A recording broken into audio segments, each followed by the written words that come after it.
Début avril 2025, j'ai eu l'occasion de me rendre au monument de la Baie de los Caídos, un site très connu en Espagne car associé à son histoire récente, mais également sujette à polémique.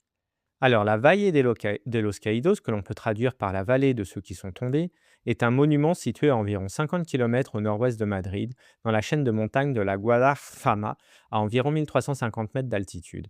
Le site porte officiellement le nom de Valle de Cuelgamuros. Construit entre 1940 et 1959 sous l'ordre du dirigeant autoritaire de l'époque Francisco Franco, ce site imposant a été conçu comme un mémorial aux victimes de la guerre civile espagnole. Ses architectes furent Pedro Muguruza, puis à la mort de celui-ci, Diego Méndez. La construction du site a été réalisée en grande partie par des prisonniers du camp républicain des Faits. Sur place, on peut se rendre compte de l'ampleur des travaux qui ont été nécessaires pour sa construction.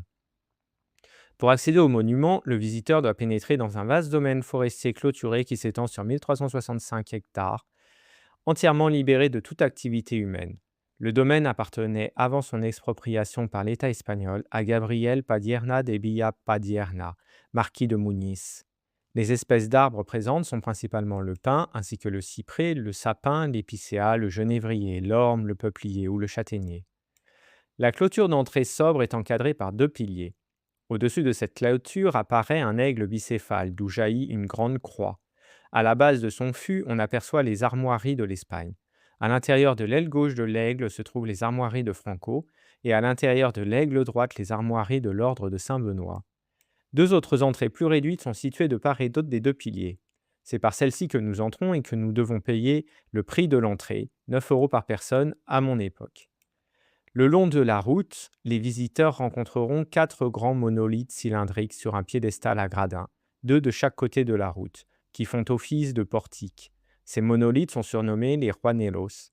Ils sont sculptés dans le granit et mesurent 11,50 m de hauteur et 1,50 m de diamètre chacun.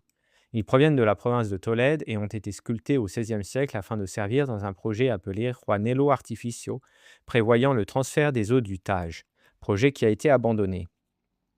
En arrivant, on aperçoit immédiatement la croix monumentale, haute de 150 mètres et visible à des kilomètres à la ronde.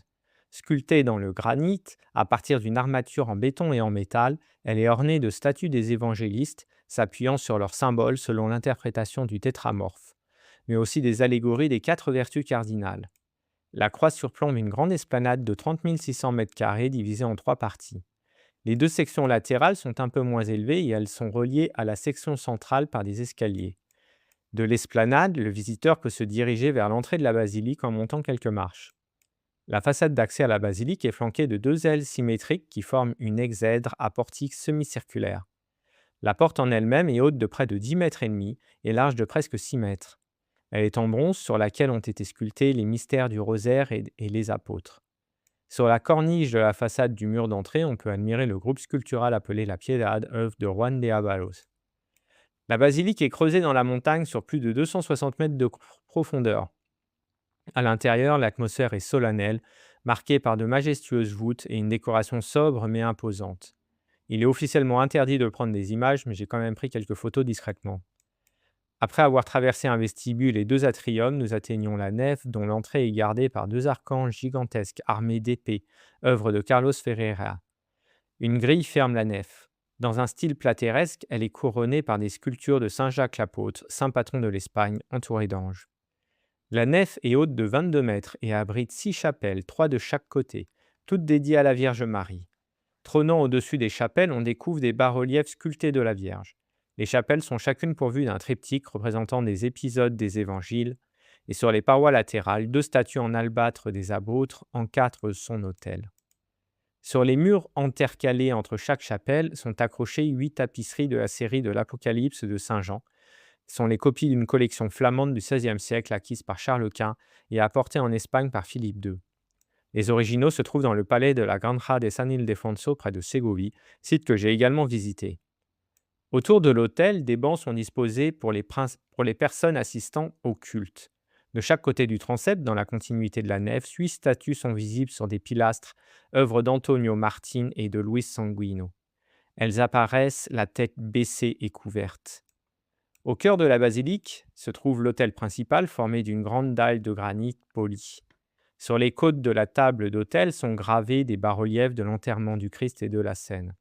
À chaque côté de la table apparaissent les symboles des quatre évangélistes selon l'interprétation du tétramorphe.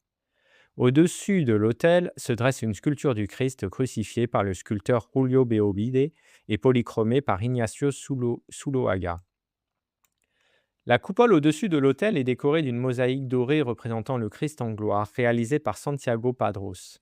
Le Christ tient le livre de la vie sur lequel est inscrit la phrase Ego sum lux mundi, je suis la lumière du monde. Il est entouré d'ailes de séraphins et de chérubins. En dessous est représentée l'exaltation de la Sainte Croix. À droite du Christ se trouve un grand groupe de saints espagnols dirigé par Saint Jacques le Majeur, et à sa gauche se trouve un autre groupe de martyrs espagnols dirigé par Saint Paul. À l'opposé de la coupole se trouve le groupe de l'Assomption de la Vierge, élevé au ciel par des anges depuis le massif du Mont Serrat en Catalogne. En dessous de la Vierge, à sa droite, ont été représentés des soldats ou des soutiens du camp nationaliste, morts au combat durant la guerre civile. Sur un canon, des drapeaux espagnols, mais aussi de la phalange sont plantés. De chaque côté de la croisée du transept sont situées la chapelle du Saint-Sacrement et celle du Sépulcre. La sacristie jouxte ces deux chapelles. Autour de l'entrée de celle-ci se distinguent les images de quatre grands archanges en bronze de 7 mètres de haut et œuvres de Juan de Avalos. Saint Raphaël, Saint Michel, Saint Gabriel et Saint Uriel.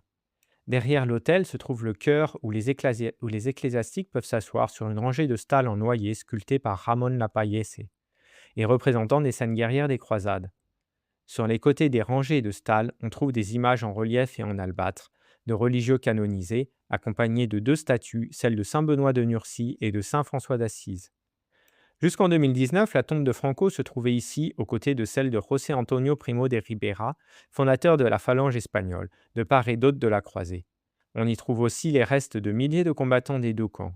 En effet, si à l'origine le monument devait être consacré uniquement aux morts du camp nationaliste, Franco décida en 1957 d'y inclure également des morts républicains. Les conditions de rassemblement des restes ont été assez chaotiques, si bien qu'on ignore aujourd'hui combien de personnes ont été enterrées dans les ossuaires de la basilique, ni leur identité précise. Certains avancent le chiffre de 40 000 restes de combattants.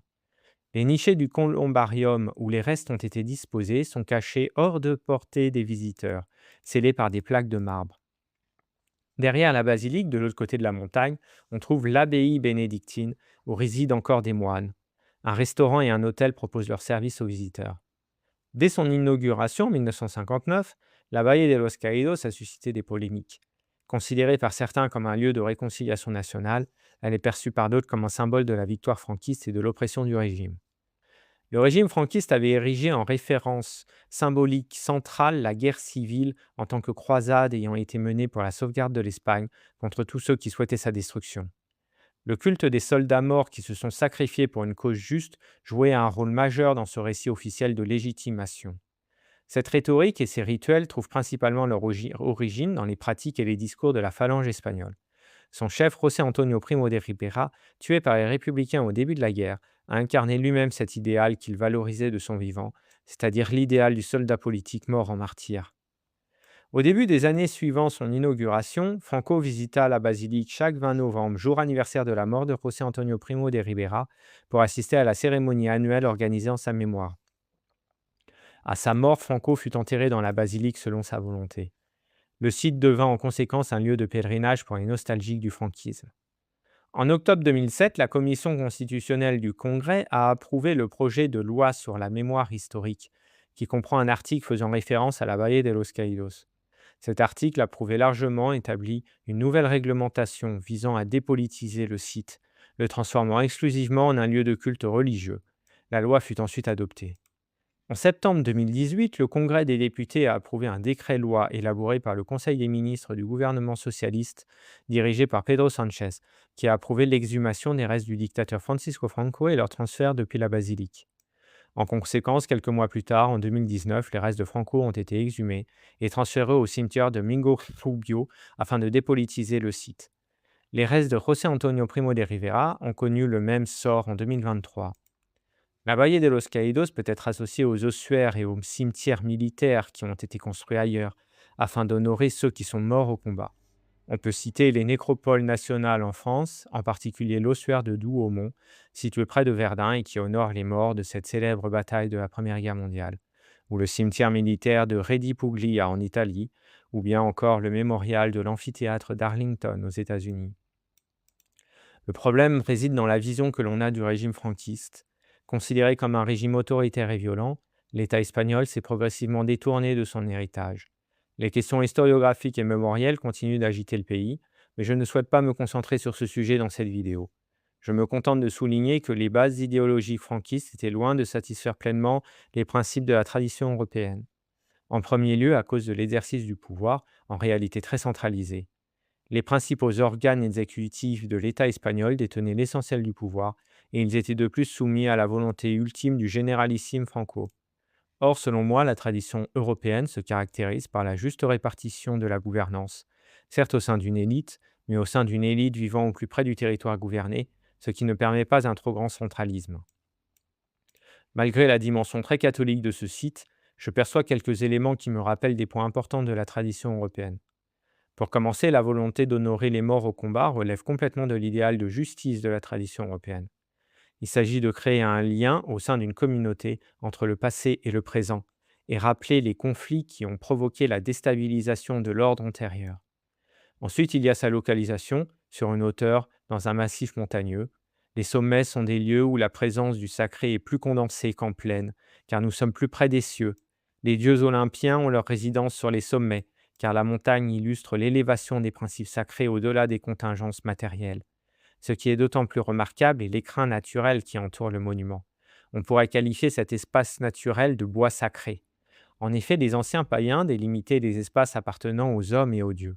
Et il était fréquent de laisser autour des temples des dieux un espace où toute activité humaine était exclue, ce qui se manifestait concrètement par la présence de bois sacré. Nous pouvons aussi souligner le symbole métaphysique de la verticalité illustré par l'immense croix qui se situe pile sous l'autel de la basilique souterraine. Cet axe incarne la verticalité du sacré, qui relie le ciel, la terre et le sous-sol, et s'accorde bien avec la tension existante au sein de chaque communauté humaine entre ces principes supérieurs qui ont été légués par les dieux et les forces du désordre qui agitent la matière.